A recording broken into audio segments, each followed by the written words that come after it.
A família riu quando ela chegou com as malas. Até que o carro do milionário parou na porta. Ela só queria respeito e acabou ganhando muito mais.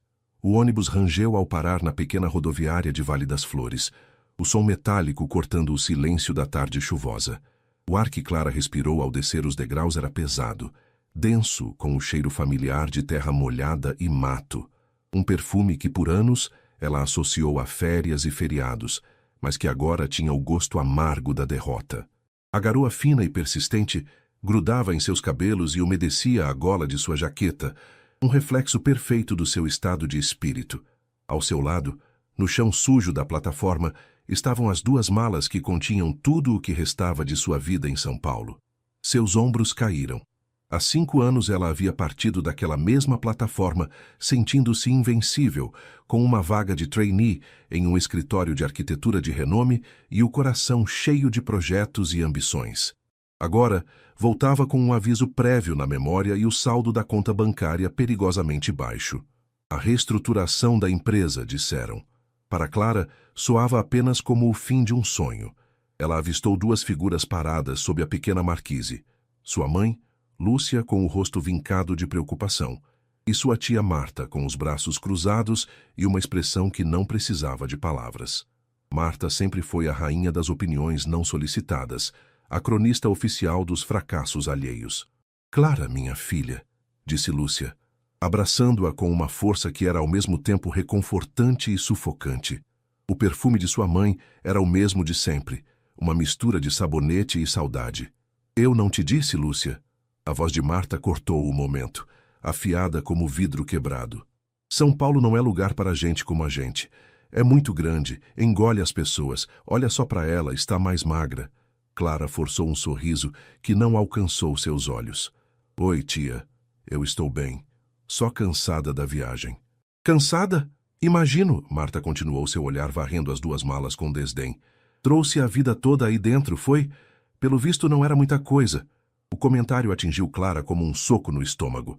Ela engoliu em seco, sentindo a humilhação queimar em sua garganta. Sua mãe lançou um olhar de reprovação para a irmã, mas não disse nada. O silêncio de Lúcia, como sempre, era mais eloquente do que qualquer palavra. O caminho para casa foi feito no carro antigo da família, um Fiat Uno que cheirava a poeira e tempo. A chuva batia no para-brisa e os limpadores criavam um ritmo hipnótico e melancólico. Tia Marta, no banco do carona, não parava de falar sobre como sua filha, Camila, estava bem empregada na prefeitura, um cargo estável, sem essas fantasias de querer construir prédio chique para gente rica. Cada palavra era uma alfinetada, um lembrete sutil de que Clara havia escolhido o caminho errado. Clara olhava pela janela, vendo as ruas familiares de Vale das Flores passarem como um filme antigo, as casas baixas, as praças bem cuidadas, a igreja matriz no centro. Tudo parecia exatamente igual, congelado no tempo, enquanto ela se sentia completamente deslocada, uma peça que não se encaixava mais. Ao chegarem à rua de sua casa, ela sentiu um nó se formar em seu peito. A casa de 2 andares, com a pintura um pouco descascada e as samambaias penduradas na varanda, era seu refúgio e sua prisão. Ao parar o carro, ela respirou fundo antes de abrir a porta. O cheiro da derrota agora se misturava ao cheiro de lar, e ela não sabia qual dos 2 era mais sufocante. O quarto de Clara ficava no andar de cima. Era o mesmo desde sua adolescência. As paredes num tom de lilás já desbotado, uma escrivaninha de madeira arranhada no canto e a cama de solteiro coberta com uma colcha de retalhos feita por sua avó. Os pôsteres de bandas antigas haviam sido retirados, deixando marcas descoloridas na parede como fantasmas de uma vida passada. Ao jogar as malas no chão, o som ecoou no silêncio do cômodo, sublinhando seu vazio. Ali, cercada por sua própria história, ela nunca se sentiu tão perdida. Enquanto desfazia uma das malas, apenas para ter algo para ocupar as mãos e a mente, podia ouvir as vozes de sua mãe e de sua tia, vindas da cozinha. As paredes daquela casa eram finas. Elas sempre foram. Ela precisa de um choque de realidade, Lúcia, dizia Marta, em um tom que se pretendia professoral. Essa menina vive no mundo da lua, com esses projetos, esses desenhos, arquitetura. Por que não fez um concurso público como a Camila?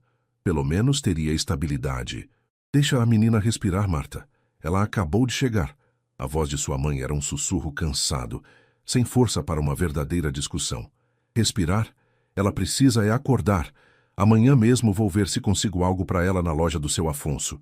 Pelo menos ganha um salário mínimo e para de sonhar acordada. Clara fechou os olhos, apertando uma blusa entre os dedos. A loja do seu Afonso. Vender tecidos e aviamentos no balcão. A imagem era tão desoladora que fez seu estômago revirar. Não era esnobismo. Era o luto por seu sonho. Ela havia estudado por 5 anos, passado noites em claro em projetos, aprendido a usar softwares complexos, tudo para acabar vendendo botões. A bondade de sua tia era uma forma cruel de agressão. O jantar foi um exercício de autocontrole. Camila, sua prima, estava lá, radiante com seu cargo na Secretaria de Urbanismo.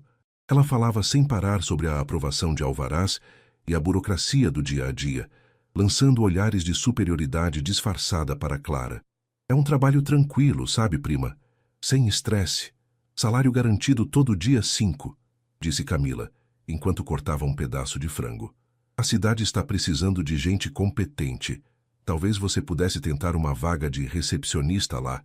Pelo menos estaria perto da área. Clara apenas murmurou um "vou pensar", empurrando a comida no prato. O apetite havia desaparecido. Mais tarde, de volta à segurança claustrofóbica de seu quarto, ela abriu o notebook.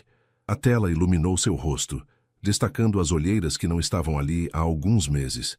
Por puro hábito, abriu seu portfólio digital. Lá estavam seus projetos. Renderizações 3D de edifícios modernos, plantas baixas detalhadas de casas sustentáveis, o projeto de interiores de um café que lhe rendeu um prêmio na faculdade. Eram provas de que ela não era um fracasso, de que tinha talento. Mas talento não pagava as contas. Desanimada, ela abriu um site de classificados locais, esperando encontrar no máximo anúncios de vagas para vendedora ou auxiliar administrativa. Rolou a página sem muito interesse, até que um pequeno anúncio quase perdido no meio de tantos outros chamou sua atenção. Era discreto, com uma linguagem surpreendentemente profissional. Busca-se arquiteto ou designer para consultoria em projeto inovador de revitalização de propriedade histórica na região de Vale das Flores. Exige-se portfólio e criatividade. Enviar currículo para o e-mail abaixo. Não havia nome da empresa, nem detalhes do salário. Era vago, quase suspeito, mas as palavras projeto inovador e revitalização acenderam uma minúscula faísca dentro dela. Era uma chance, por menor que fosse, de fazer o que amava. Sem pensar 2 vezes, ela começou a redigir um e-mail, anexando seu currículo e o link para seu portfólio. Era um tiro no escuro, uma última tentativa desesperada de provar a si mesma e à sua família que ela não estava acabada. Os dias que se seguiram ao envio do e-mail foram uma tortura lenta e silenciosa. Cada manhã, Clara acordava com uma pontada de esperança. Corria para o notebook e era recebida pela mesma caixa de entrada vazia. A pequena chama que o anúncio havia acendido dentro dela tremeluzia, ameaçando se apagar a cada hora que passava. A rotina na casa da mãe se instalou como uma névoa densa. Ajudar nas tarefas domésticas, ouvir os longos e detalhados relatos de sua prima Camila sobre as fofocas da prefeitura e, principalmente, desviar-se das tentativas bem-intencionadas, porém sufocantes, de sua tia Marta de arrumar sua vida. Na quarta-feira, a ofensiva de Marta se materializou. Ela chegou para o almoço com um sorriso triunfante, agitando um pedaço de papel. "Boas notícias, sobrinha. Falei com o seu Afonso. Ele disse que você pode começar na segunda-feira. O salário não é grande coisa, mas é um trabalho honesto. Bom para não ficar parada, pensando besteira." Clara sentiu o ar faltar em seus pulmões. O cheiro de feijão cozinhando na cozinha, de repente, tornou-se enjoativo. Ela olhou para a mãe buscando apoio, mas Lúcia apenas ofereceu um sorriso fraco, um gesto que dizia: "Seja grata, não crie problemas." "Eu agradeço, tia. De verdade. Mas eu ainda estou procurando algo na minha área", Clara disse, a voz mais baixa do que pretendia. "Sua área?" Marta riu, um som seco e sem humor. "Querida, Sua área ficou em São Paulo. Aqui em Vale das Flores, as pessoas precisam de telhados que não gotejem, não de projetos cheios de vidro e concreto. Às vezes a gente precisa descer do salto. Camila também não começou no topo, não é, filha? Camila, que até então lixava as unhas com desinteresse, ergueu os olhos. É verdade, prima. A gente começa de baixo. E o importante é ter quem te indique, fazer contatos. O seu Afonso é muito influente aqui. O resto do almoço passou em um borrão. Clara comia mecanicamente, sentindo o peso do olhar de pena de sua família sobre ela. Eles não eram maus, ela sabia. Apenas não conseguiam entender ou talvez não quisessem que para ela aceitar aquele emprego seria como assinar sua própria sentença de morte profissional. Seria admitir que eles estavam certos o tempo todo. Na sexta-feira, ela já havia perdido quase toda a esperança. A vaga misteriosa provavelmente já havia sido preenchida. Talvez fosse um anúncio falso. Sua mente criava 1000 cenários, todos eles terminando com ela atrás do balcão da loja de tecidos, medindo metros de chita para as costureiras da cidade. Foi nesse estado de resignação que ela abriu o notebook pela última vez naquele dia. E então ela viu um e-mail novo. O remetente era apenas R. Monteiro. O assunto: convite para a entrevista.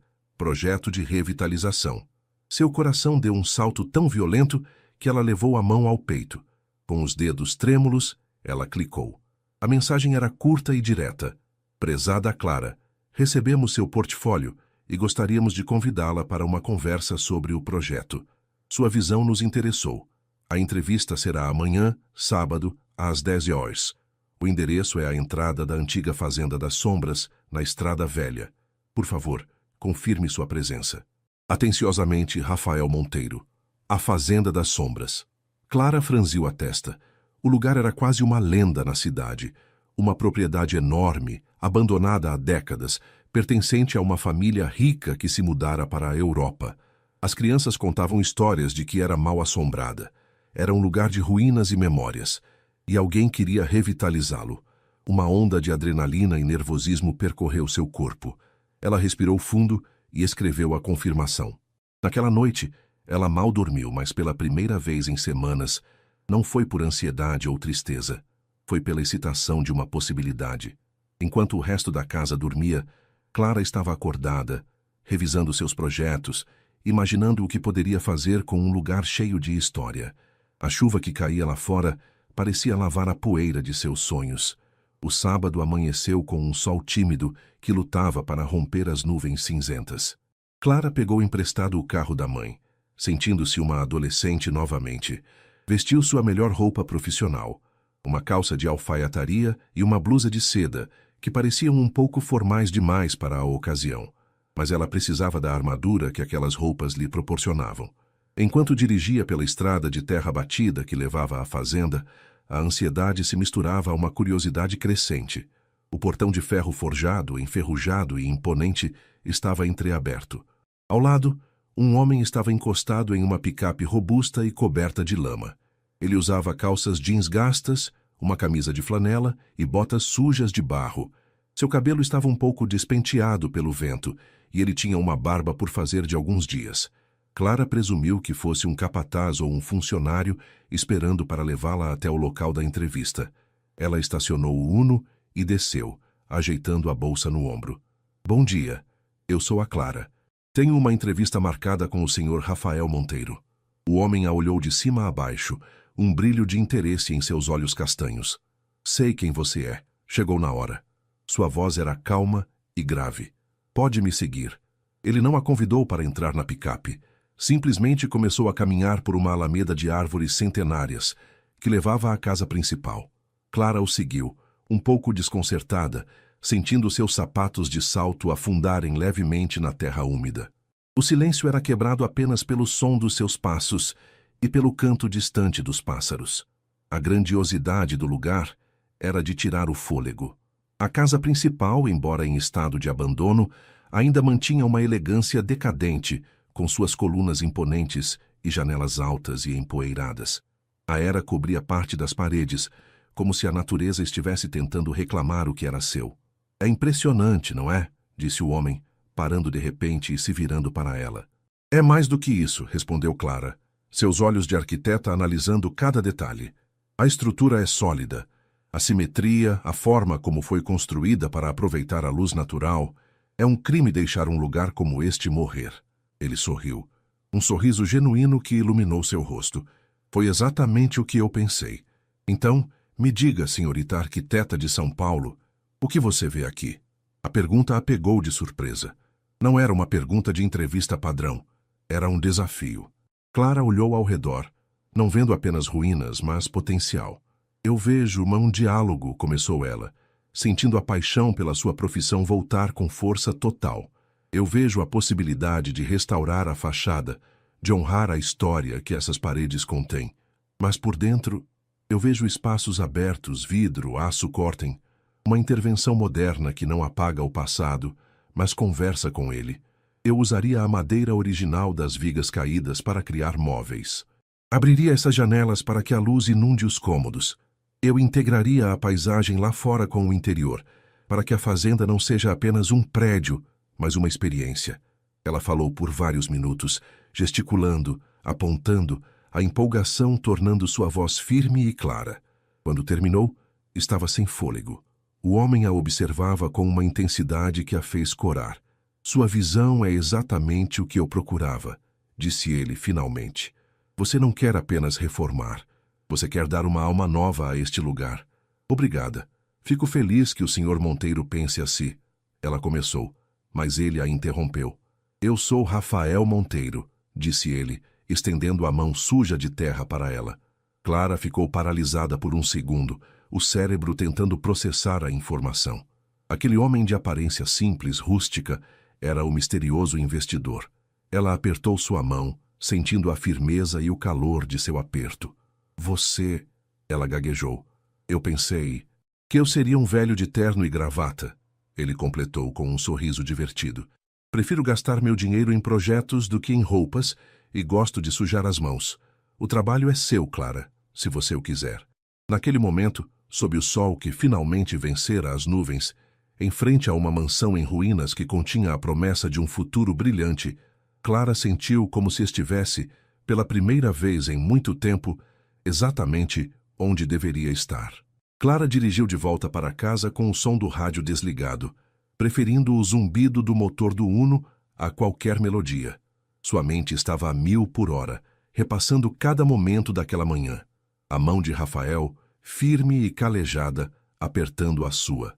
O brilho em seus olhos quando ela descreveu sua visão para a fazenda. A oferta de emprego, direta e cheia de confiança. Uma risada escapou de seus lábios. Um som genuíno de pura e incrédula alegria. Pela primeira vez em meses, o futuro não parecia um abismo escuro, mas sim uma tela em branco, pronta para ser preenchida. Ao estacionar em frente à casa, a euforia deu lugar a uma pontada de nervosismo. Ela sabia o que a esperava lá dentro. Abriu a porta e o cheiro de bolo de fubá recém-assado a atingiu, um aroma que normalmente traria conforto, mas que hoje parecia o prelúdio de um interrogatório. Na sala, sentadas no sofá, estavam sua mãe, tia Marta e Camila, uma espécie de tribunal familiar informal. E então? Perguntou Marta sem rodeios, o tom indicando que ela já esperava uma história de fracasso. Era algum golpe? Perdeu seu tempo? Clara respirou fundo, endireitando os ombros. A armadura de sua roupa profissional ainda a ajudava a se sentir mais forte. Não foi perda de tempo. Na verdade, foi ótimo. Eu consegui o trabalho. Um silêncio momentâneo pairou na sala. Lúcia, sua mãe, foi a primeira a reagir com um sorriso hesitante. Sério, filha? Que bom, e como é? É um escritório? Não exatamente, disse Clara, tentando controlar a empolgação em sua voz. É para o projeto de revitalização da Fazenda das Sombras. Aquele lugar caindo aos pedaços, Camila zombou olhando para as unhas perfeitamente pintadas. Vai fazer o que lá? Espantar fantasma? Vou liderar o projeto de arquitetura, Clara respondeu, a voz firme, ignorando a provocação. Marta estreitou os olhos. Liderar sozinha? E quem é esse tal Monteiro que te contratou? É de família conhecida? Tem empresa registrada? Clara sentiu a defensiva subir por sua espinha. O nome dele é Rafael Monteiro. E sim, ele é o dono do projeto. Eu o conheci hoje. Ah, então você aceitou um trabalho de um completo estranho, num lugar abandonado, sem nem saber de onde ele veio? O tom de Marta era uma mistura de escárnio e falsa preocupação. Minha filha, que ingenuidade. E o salário? Ele te ofereceu um contrato, carteira assinada? Ou é só palavra? Cada pergunta era uma agulha, perfurando a bolha de felicidade de Clara. Eram as mesmas preocupações que, se ela fosse honesta consigo mesma, teriam surgido em sua mente se não estivesse tão encantada com o projeto. Nós vamos acertar os detalhes do contrato na segunda-feira, ela disse, omitindo que a oferta havia sido verbal. E ele me pareceu muito profissional e sério. Profissional? Marta riu. Como ele estava vestido, terno importado, carro de luxo? Clara hesitou. Ele estava confortável. Usava jeans e uma camisa xadrez.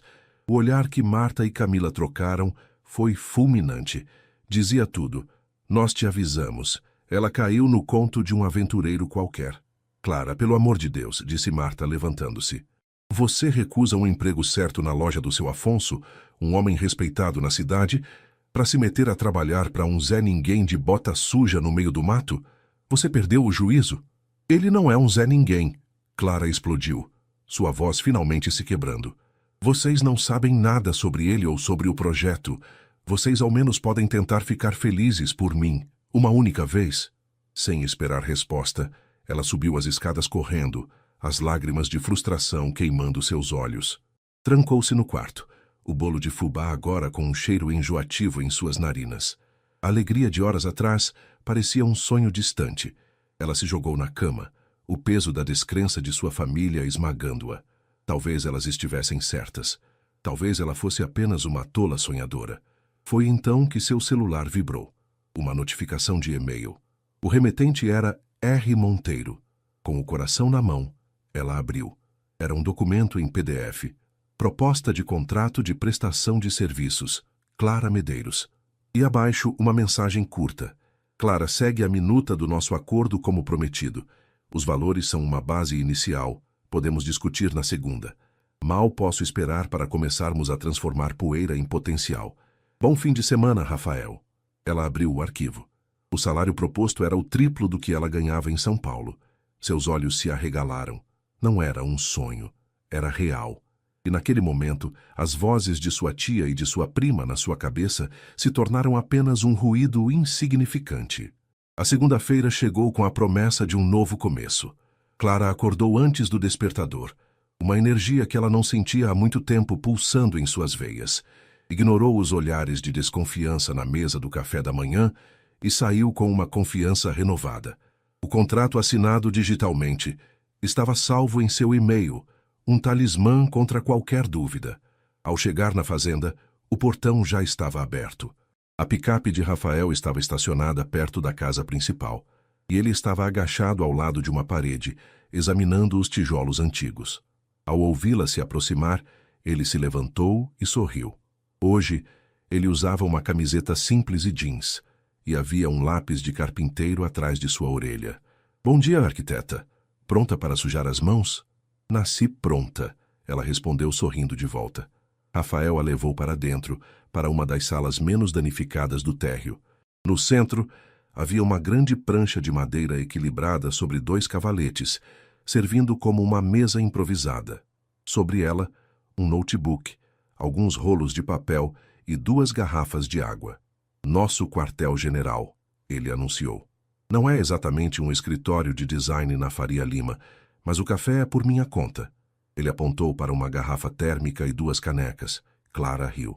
É perfeito. Ótimo, porque temos nosso primeiro grande problema, disse ele, seu tom ficando sério. Ele desenrolou um dos papéis sobre a mesa. Era uma cópia de uma planta antiga, manchada de umidade e com partes ilegíveis. Estas são as plantas originais que consegui no cartório da cidade. São de 1890. Infelizmente, um vazamento no arquivo as danificou. Muitas medidas e detalhes estruturais se perderam. Clara se inclinou sobre o papel, seus dedos traçando as linhas desbotadas.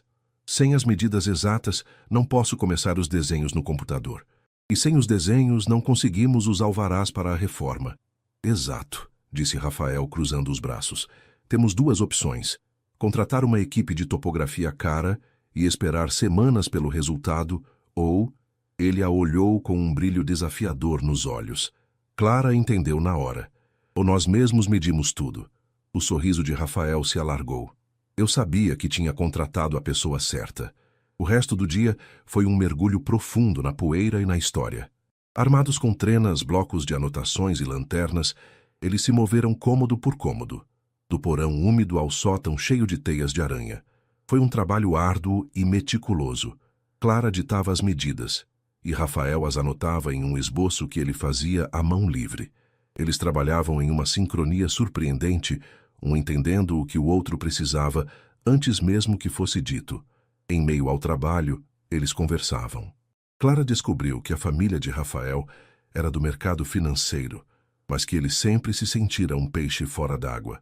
Ele vendeu sua parte na empresa do pai para investir em projetos que tivessem uma alma, como ele dizia. A fazenda era o primeiro e mais importante deles. Meus consultores acham que estou louco, ele confessou, enquanto segurava a ponta de uma trena no alto de uma parede. Dizem que o retorno sobre o investimento é muito arriscado, mas eles só veem números. Eles não veem isso. Ele gesticulou para o salão principal, onde um feixe de sol entrava por uma janela quebrada, iluminando as partículas de poeira que dançavam no ar. Eu vejo, disse Clara, a voz suave. Eu vejo exatamente o que você vê. No final da tarde, estavam exaustos, sujos de poeira da cabeça aos pés, mas com um caderno cheio de anotações e um sentimento de realização. Sentaram-se nos degraus da varanda, observando o sol começar a se pôr, pintando o céu com tons de laranja e rosa. Obrigado por hoje, Clara, disse Rafael olhando para ela. Eu não conseguiria fazer isso sem você. É o meu trabalho, ela respondeu, mas seu coração acelerou com a sinceridade na voz dele. Não, é mais do que isso, ele insistiu. Você acredita neste lugar tanto quanto eu. Naquele silêncio confortável que se seguiu, enquanto o dia se transformava em noite, Clara percebeu que não estava apenas construindo um projeto, estava construindo uma conexão. E isso era muito mais valioso do que qualquer salário ou aprovação familiar. Nos dias seguintes, a Fazenda das Sombras tornou-se o universo de Clara. As manhãs eram dedicadas ao trabalho de campo, inspecionando vigas, analisando a integridade das fundações e descobrindo detalhes arquitetônicos escondidos sob camadas de poeira e tempo. As tardes e noites eram passadas em seu quarto, que ela transformara em um estúdio improvisado. O barulho das conversas na sala de estar era abafado pelo som de sua música, nos fones de ouvido e pela sua concentração absoluta. Com as medidas que ela e Rafael haviam tirado, Clara começou a dar vida ao projeto no mundo digital. As linhas no papel se transformaram em paredes tridimensionais na tela de seu notebook. Ela não estava apenas reconstruindo, estava reimaginando. A fachada histórica foi meticulosamente recriada em todos os seus detalhes, mas os interiores ganharam vida com um design contemporâneo e funcional. Ela projetou um pátio interno com um teto de vidro retrátil, transformou o antigo celeiro em um estúdio de arte com pé direito duplo e integrou painéis solares de forma tão sutil no telhado que eram quase invisíveis. A cada noite, ela ia dormir exausta, mas com a alma vibrando de propósito. Na quinta-feira, ela chamou Rafael para ver os primeiros esboços. Ele se inclinou sobre o notebook na mesa improvisada, seus ombros quase tocando os dela. Clara podia sentir o calor de sua presença e o cheiro suave de terra e café que ele sempre carregava consigo. Ela navegou pelo modelo 3D, explicando suas escolhas, a voz cheia de uma paixão que ela pensava ter perdido. Rafael ficou em silêncio por um longo tempo, apenas olhando para a tela. Clara sentiu um nó de nervosismo se formar em seu estômago. E se ele odiasse? E se a visão dela fosse diferente da dele? Clara, ele disse finalmente, a voz baixa, quase um sussurro. Ele se virou para olhá-la, e a intensidade em seus olhos a fez prender a respiração. É melhor do que qualquer coisa que eu poderia ter imaginado. Você não só entendeu o que eu queria, você sentiu. O alívio que a inundou foi tão forte que ela se sentiu tonta. Um sorriso genuíno se espalhou por seu rosto. Fico feliz que tenha gostado. É só o começo, claro. Ainda temos que... Eu sei. Ele a interrompeu sem desviar o olhar. Mas o coração do projeto já está aqui. Está na sua tela. Aquele momento criou uma nova camada de intimidade entre eles. O trabalho continuou, mas as conversas se tornaram mais profundas. Durante o almoço, geralmente sanduíches simples que comiam nos degraus da varanda, eles falavam sobre suas vidas. Clara falou sobre a pressão de ser a primeira da família a ter um diploma universitário e o peso da expectativa que isso gerava. Rafael, por sua vez, confessou como se sentia um impostor no mundo corporativo de sua família, onde os lucros eram sempre mais importantes que as pessoas. Meu pai nunca entendeu por que eu quis deixar tudo para trás para brincar na lama, disse ele, com um sorriso melancólico. Ele acha que estou desperdiçando o meu potencial. Minha tia acha a mesma coisa sobre mim, Clara respondeu, sentindo uma conexão profunda com a história dele. Só que, na versão dela, eu deveria estar vendendo tecidos. Eles riram juntos, um som que ecoou pelo pátio silencioso da fazenda. Naquele momento, eles não eram apenas chefe e funcionária. Eram duas almas que, apesar de virem de mundos completamente diferentes, compartilhavam a mesma luta, a busca por um caminho que fosse autenticamente seu, mesmo que ninguém mais o entendesse. A atração entre eles crescia a cada dia, não em gestos óbvios, mas nos olhares prolongados, na forma como encontravam desculpas para trabalhar lado a lado e no silêncio confortável que preenchia os espaços entre as palavras. A sexta-feira chegou, marcando o fim de uma semana incrivelmente produtiva. Eles haviam finalizado o levantamento estrutural e Clara já tinha a base de todo o projeto digital pronta para ser detalhada.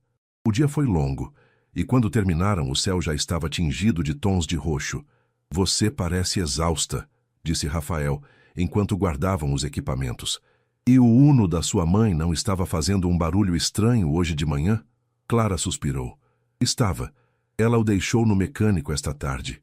Eu ia chamar um táxi. De jeito nenhum. Eu te levo. Está no meu caminho. Ele insistiu, com uma gentileza que não aceitava recusas. Obrigada, Rafael. Isso ajuda muito. Ela o seguiu para fora, esperando ver a picape de sempre.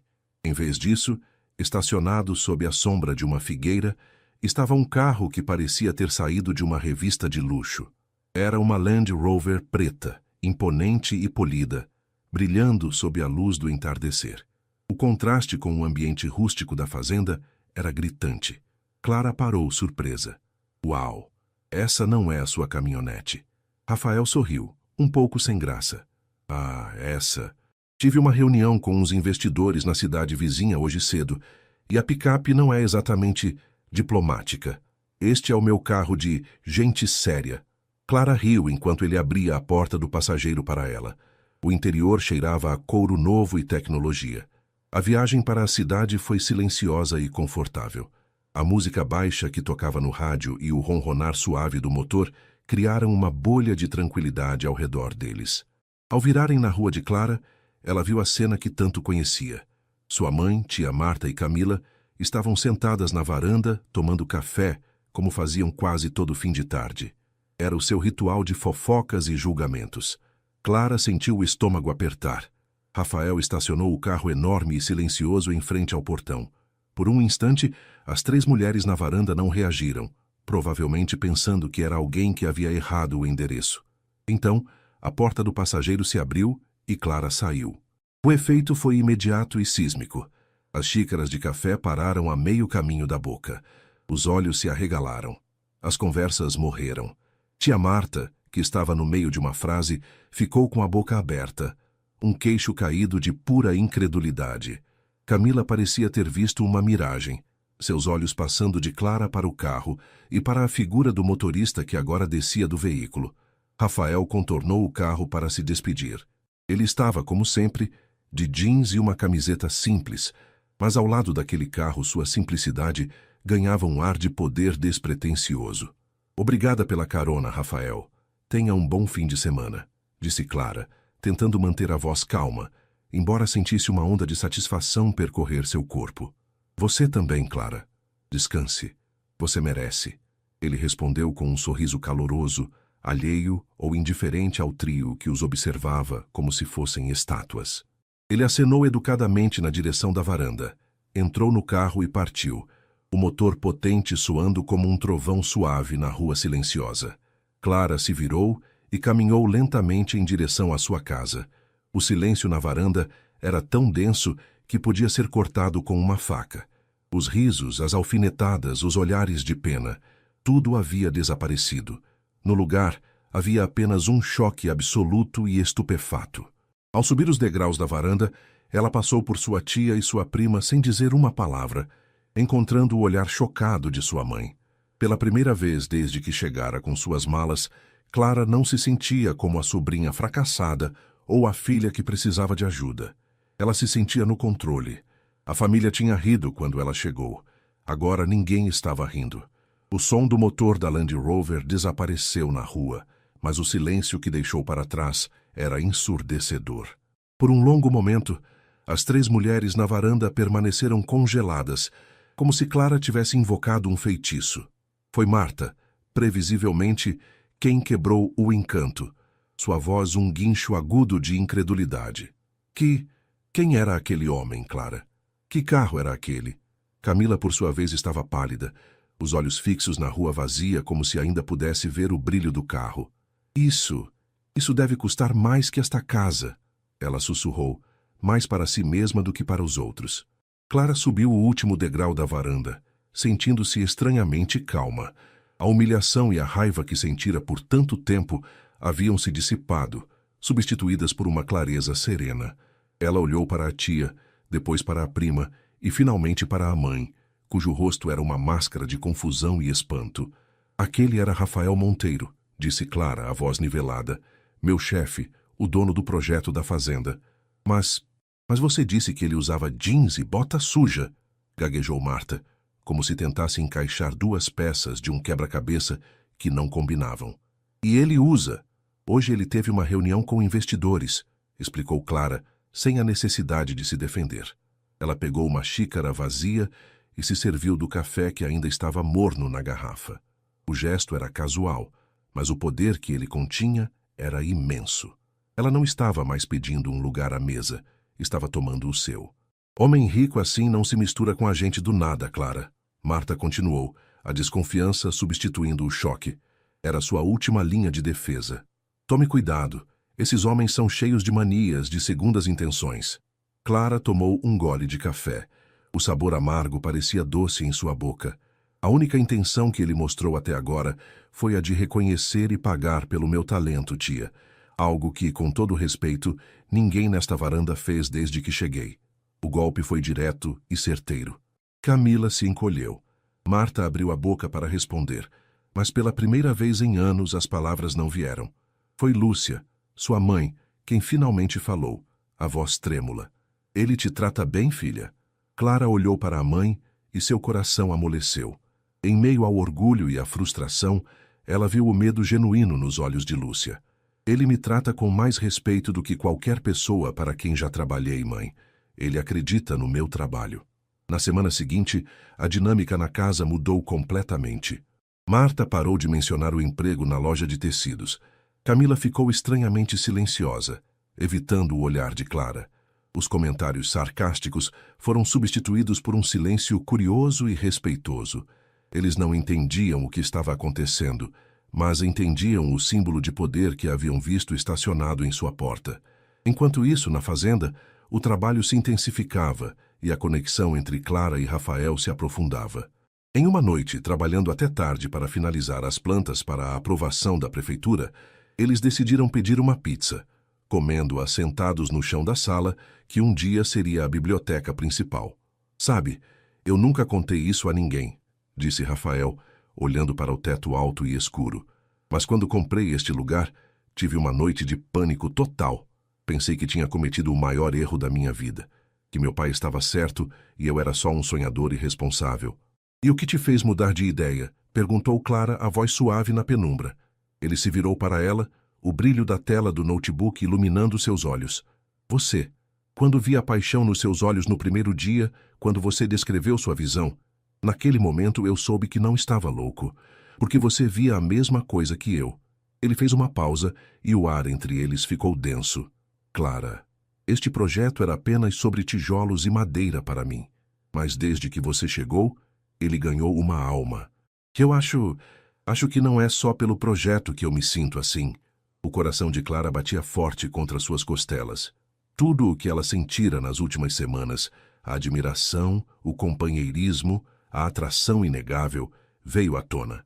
Ela não precisava de palavras para responder. Apenas se inclinou para a frente e ele fez o mesmo. No meio das ruínas de um passado esquecido, sob a promessa de um futuro brilhante, seus lábios se encontraram. O beijo foi suave e hesitante no início. Depois se aprofundou, carregado de todo o entendimento tácito e da esperança compartilhada. Não era apenas um beijo. Era a fundação de algo novo que eles estavam construindo juntos. 3 meses se passaram em um piscar de olhos. A Fazenda das Sombras não era mais um esqueleto abandonado. Andaimes cobriam a fachada, o som de ferramentas ecoava pelo vale e a casa principal já tinha um telhado novo e janelas restauradas. A primeira fase do projeto estava quase completa e Rafael decidiu realizar um pequeno evento para que a imprensa local e alguns potenciais parceiros comerciais para apresentar o futuro da propriedade. Um hotel boutique de luxo com um centro cultural. Ele insistiu que a família de Clara fosse convidada de honra. Eles precisam ver o que você construiu, disse ele, segurando a mão dela. No dia do evento, o sol brilhava em um céu sem nuvens. Clara, vestindo um elegante vestido e botas de salto baixo, mais adequadas para andar pelo terreno, supervisionava os últimos detalhes. Quando o carro de sua mãe parou, ela foi recebê-los. A reação de sua família foi de completo assombro. Marta, Camila e Lúcia saíram do carro e simplesmente pararam, olhando para a imponência da casa restaurada. A pintura fresca, os jardins sendo limpos, a atividade organizada dos trabalhadores, era real, era grandioso. Clara, Lúcia sussurrou, os olhos cheios de lágrimas. Você fez isso. Nós fizemos, corrigiu Clara sorrindo. Camila olhava ao redor, seu ar de superioridade completamente desmantelado, substituído por uma admiração relutante. É incrível, prima. De verdade. Até mesmo Marta parecia sem palavras. Ela olhou para a sobrinha, não mais como a menina sonhadora que havia fracassado, mas como uma mulher poderosa e realizada. Eu sempre soube que você era teimosa o suficiente para conseguir o que queria, disse ela, em uma tentativa desajeitada de transformar suas críticas passadas em um elogio. Clara apenas sorriu e aceitou o ramo de oliveira. Rafael se aproximou, passando o braço pela cintura de Clara de uma forma natural e protetora. Ele cumprimentou a família dela com um calor genuíno, tratando-as com uma cortesia que as deixou visivelmente desarmadas. Mais tarde, em um breve discurso para os convidados no grande salão, com as novas vigas de madeira expostas acima deles, Rafael começou a falar sobre o projeto. Ele falou sobre a história, sobre o investimento, sobre o futuro. Mas nada disso seria possível, ele disse, sua voz ressoando pelo espaço, sem a visão, o talento e a alma de uma pessoa. Este projeto tinha potencial, mas foi a nossa arquiteta-chefe, Clara Medeiros, que o transformou em realidade. Ele se virou para Clara, que estava ao lado do pequeno palco, e estendeu a mão para ela. Todos os olhos se voltaram para ela. Os flashes das câmeras dos jornalistas locais dispararam. Mais do que minha parceira profissional, continuou Rafael, segurando a mão dela firmemente, o olhar fixo no dela. Clara se tornou a parceira da minha vida. Juntos, não estamos apenas restaurando uma fazenda. Estamos construindo nosso futuro. Um aplauso caloroso encheu o salão. No meio da multidão, Clara viu sua mãe chorando abertamente, mas desta vez eram lágrimas de puro orgulho. Viu sua tia assentindo lentamente, um raro sorriso de aceitação em seu rosto. Viu sua prima olhando para ela com um novo tipo de respeito. Naquele momento tudo fez sentido. A volta humilhante, as malas na rodoviária, as noites de dúvida, as palavras cruéis. Tudo havia sido parte da jornada que a levara até ali. Ela não precisava mais da aprovação deles, mas recebê-la no final era uma doce conclusão. Quando os aplausos diminuíram, Clara olhou para Rafael, que sorria para ela. Depois, seu olhar se voltou para as grandes janelas, para a terra que se estendia sob o sol. A família que a viu chegar com malas de fracasso agora testemunhava seu triunfo. Não por causa do carro do milionário que parou em sua porta, mas por causa da mulher que ela se tornou, que aprendeu que o maior projeto que se pode construir é a própria vida.